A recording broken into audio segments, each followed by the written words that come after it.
Hi, this is Carla Bush, and welcome to another Minnesota Banking Minute.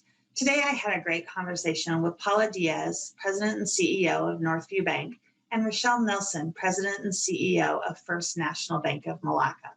Both of these women are the first president and CEOs of their respective bank. Take a listen to our conversation. So I hear, as we've been talking a lot at the MBA about careers and about how to attract more people into the banking industry.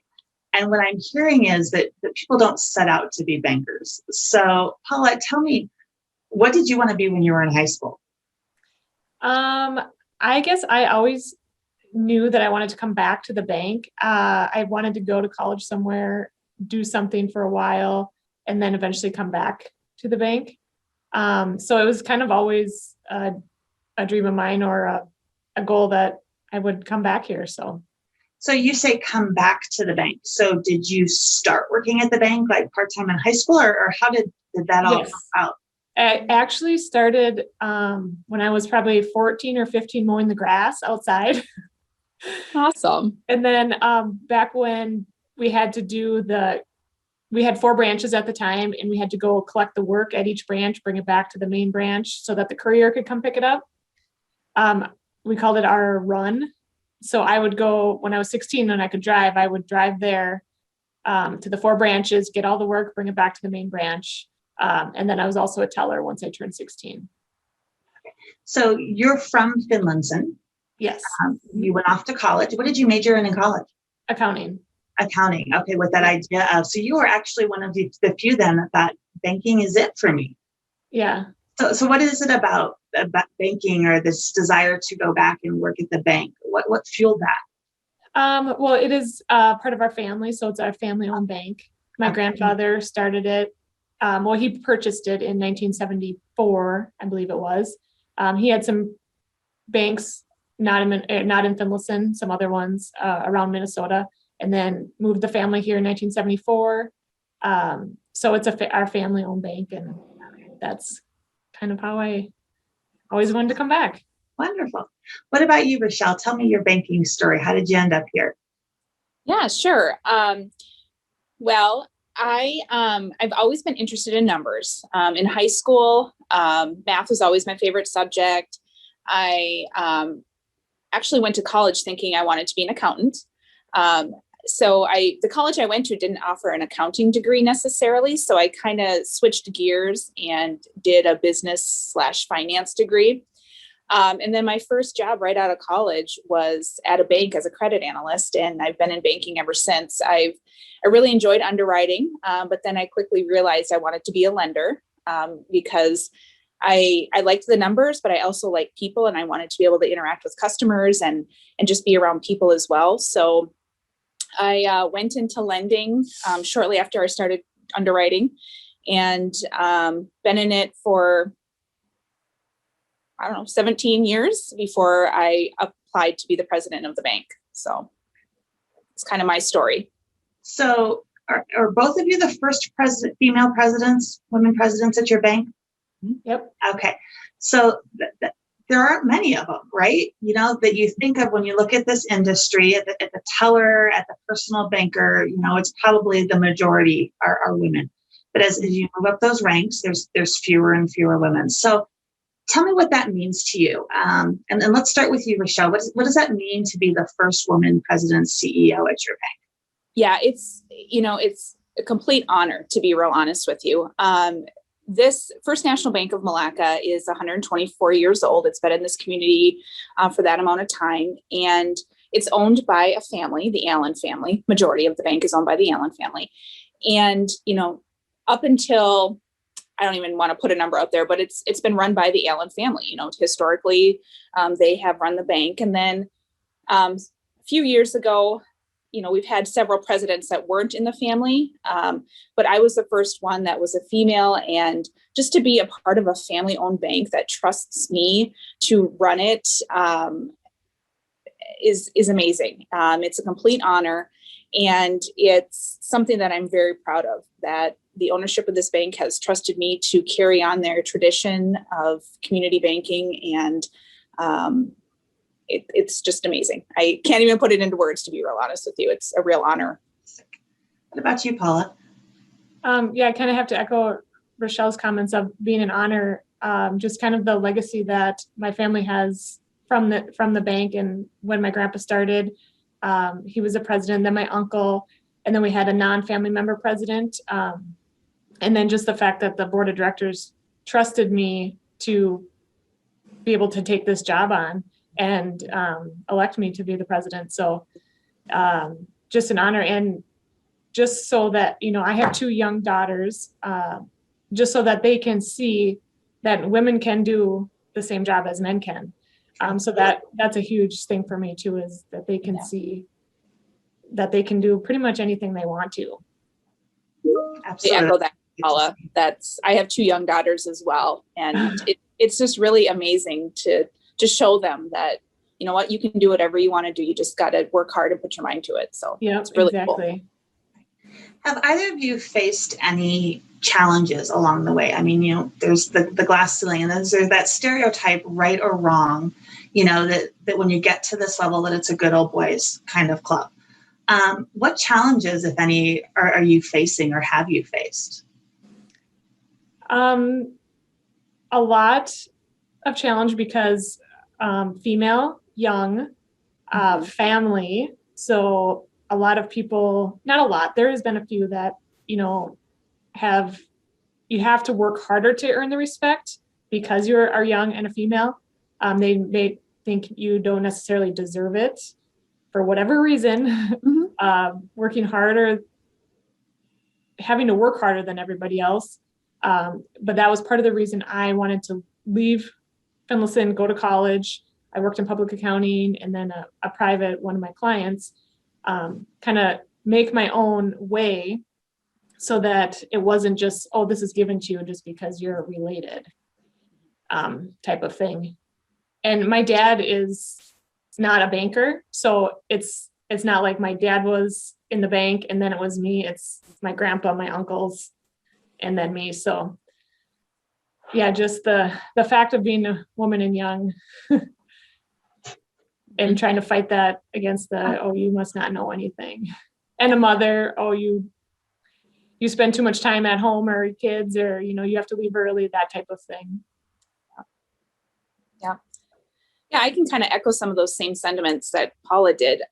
The thing that I felt early on in my career was probably my biggest stumbling block is, I became a commercial lender at a pretty young age. I only did underwriting for a couple of years. And I worked in small towns. I've always loved community banks in small towns. So a lot of times you'd go meet with the farmers or, some of the small business owners, and they'd kind of look at you like, how is the young girl going to know anything about my business? How are they going to be able to understand my finances? You kind of run into, no one was ever rude to me or anything, but you kind of got this look like, oh, how is she going to understand me? But over time, once you really just build up that rapport with customers, it's amazing that they look beyond age and gender and just really appreciate you for what you can do for them and how good of a banker you are. So what advice would you give a young woman, maybe your daughters, or a young woman who's in college, who's thinking about banking as a career, or one who's maybe already a banker and looking to grow her career? What advice would you give to her? I'm going to start with you, Rochelle. Okay, great. I guess, my biggest piece of advice to a young woman is to let your career goals be known early. One thing that I was always very vocal about is what career path I wanted. I was never shy about sharing that someday I'd like to be a woman in leadership. I'd like to be the president of a bank. And, I did get some, cross-eyed looks, like, okay, all right, way to go, young woman, but honestly, when I interviewed for this position, one of the owners said to me, I remember when you first came to this bank and you told me that you wanted to someday be the president. And he said, at first I kind of was taken aback by that, like, oh, well, you just got here. How dare you, think you can run this bank? But he said, when we interviewed you, I remembered that. I remembered that early on, you said this is something you wanted to do. And he said that helped me make my decision, knowing that this is something you want. And so young women need to be assertive and let people know what they want. Don't be shy. You have every right to know what you want to do and pursue that. And also get involved. One thing that I think has really helped me in my career is getting involved in committees at the bank, letting people know you want to learn more about every aspect of the bank, and organizations such as MBA, ICBA. The more you can learn from your peers and about the bank that you're in is going to help you in the long run. And then finally, sorry to ramble on, but finally, further your education. I think it's so important to take classes, go to the Graduate School of Banking, take those commercial banking courses, or, whatever you want. It's really important to keep up on what's going on in banking and further your education so that you can be the best banker you can be. That's great stuff. What about you, Paula? Yeah, she pretty much said, hit the nail on the head. Exactly, is get involved, get to know every aspect of the bank. Always want to learn more and let it be known that you want to learn more. Volunteer for, even if it's a crappy job of pulling files or data entry, just do it, because it show the initiative that you want to learn. Make sure that people see it, and definitely let your goals be known. Do not be shy about it. Don't be ashamed of it. Like you said, when you came there and said you wanted to be the president, most people would never say that, but you remember that. And it's funny because my grandfather, he said, after they appointed me as president, he said, do you remember when you told so-and-so back when you were, I don't even know how old I was, you said, oh, you're going to come back and be their boss? And I was like, I was probably just being a smart aleck to, the ladies that worked there at the time, but it was really a goal of mine. So, yeah, he thinks that's hilarious and remembers that too. But yeah, do not be ashamed of your goals at all. Well, and I'm glad to hear both of you say that, because, as women, we're often we're afraid to be bold, right? We're afraid to be assertive. We worry that if we put ourselves out there and say, I want to be president someday, that, again, it's that kind of stereotype, right or wrong, that we're supposed to kind of stay in our lane. So I think that's incredible advice for any young woman, whether you're in banking or any industry, that go get what you want. There's no reason you can't. Okay. One final question for both of you. So you're, as you said, you're both young. You've reached what some may seem as the pinnacle of a career. You're a president, CEO of a bank. So where do you go from here? What are your plans? What are your goals for the future? And you want to start us off, Paula?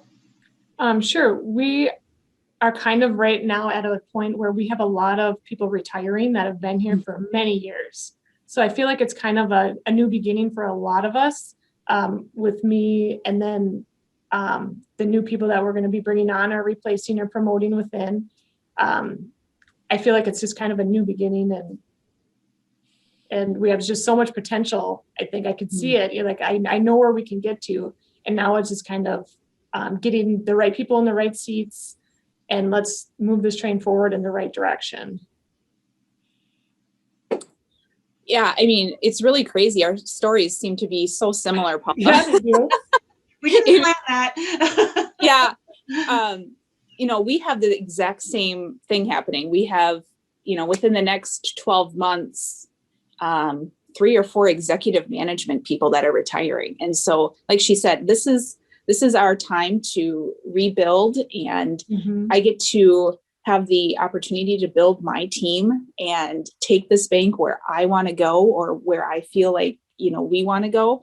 And it's an amazing opportunity, and kind of scary at sometimes too, to be real with you. Like, the people that are leading are so experienced and so knowledgeable, and many of them have been here for 40 years. Like, it's crazy to think of all that experience leaving, but in the same breath, it's a great opportunity, and we're really excited about it. Great. Thank you so much, both of you. It was just fun to talk to you and get to pick your brains a little bit. And I'm sure that the women out there, the women in banking that are out there watching this will get some really good information about it. And thank you everyone for joining us, and we'll see you next time for another Minnesota Banking Minute.